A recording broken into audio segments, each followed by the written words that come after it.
자, 이제 서구권 나라들 중에 가장 대표적인 나라들을 하면 영국하고 미국을 얘기할 수 있을 거예요. 가장 여러분 그래도 최초로 한 나라들 따지면 주로 영국이 되게 많은데요. 1870년대 영국에서 사실은 시작이 되어졌으니 꽤 오래됐죠. 거의 의무교육의 의무화되어지면서 의무교육을 하면 아이들이 학교에 나오고, 그래서 영국은 출석 담당관이라는 명칭, 그래서 아이들이 출석을 잘할 수 있도록 도와주는 역할을 하는 것, 이것에서 그래서 시작이 되어졌고요. 그 다음에 1906년에 5년, 6년, 7년 뭐 이렇게 보는데 6년에 이제 미국에서는 이민자들이 너무 많이 들어오다 보니까 이민자들 중에 학교를 안 보내고 있는 부모들이 너무 많은 거예요. 그래서 그 가정을 방문해서 아이가 학교를 나올 수 있도록 도와주기 시작한 것이 학교사회복지의 좀 시작이다.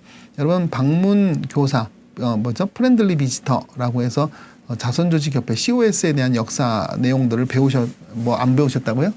나중에 배우시면 되죠. 아무튼, 미국에서 이렇게, 프렌들리 비지터가 바로 어떻게 보면 학교사회복지사다, 이렇게, 얘기할 수 있는 건데요. 아무튼, 영국과 미국에서 벌써 100여 년, 훨씬 100년이 넘도록 이렇게 학교사회복지가 시작이 되어졌고요. 특별히 제가 이제 10년 전 넘게 전에 이제 미국을 방문한 적이 있는데요. 미국 갔을 때 방문했을 때 제가 이제 가장 부러웠던 게 뭐였냐면 머리가 희끗희끗한, 그렇죠? 그래서 은퇴를 얼마 앞둔 분들이 학교에서 근무하고 있는 것이 대단히 부러웠어요. 근데 제가 요즘 인천이든 또 다른 지역에 이제 슈퍼비전을 주러 가는데요.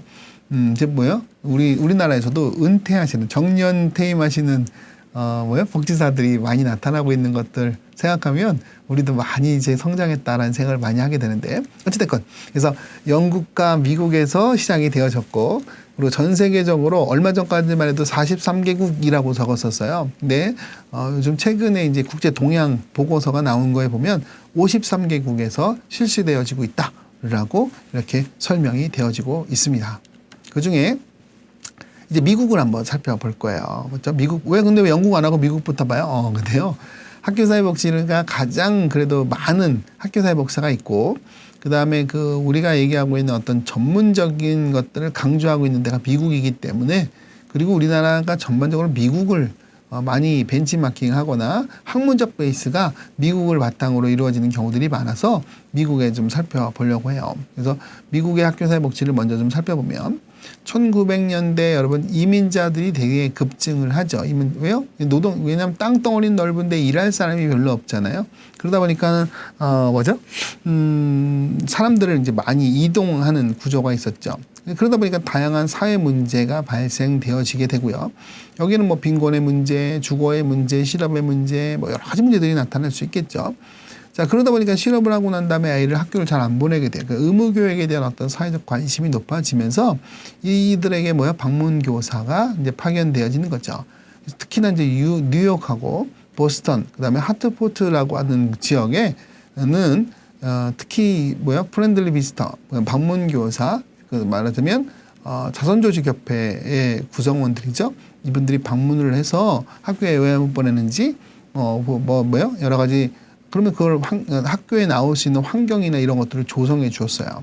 자, 그러다가 이제 일부 진행을 하다가 1923년도에 뉴욕 공동모금회, 우리나라의 이제 사회복지 공동모금회가 학교사회복지를 활성화시키는 데 대단히 중요한 역할을 했거든요. 마찬가지로 뉴욕 공동모금회 지원으로 이제 학교사회복지라고 하는 것들에 대한 시범사업을 진행했어요.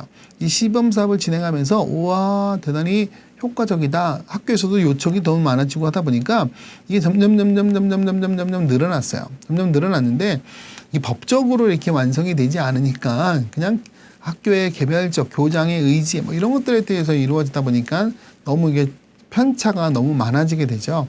그러다 보면 가장 또 관심을 가지게 되는 게 뭐냐면 법이에요. 법. 그래서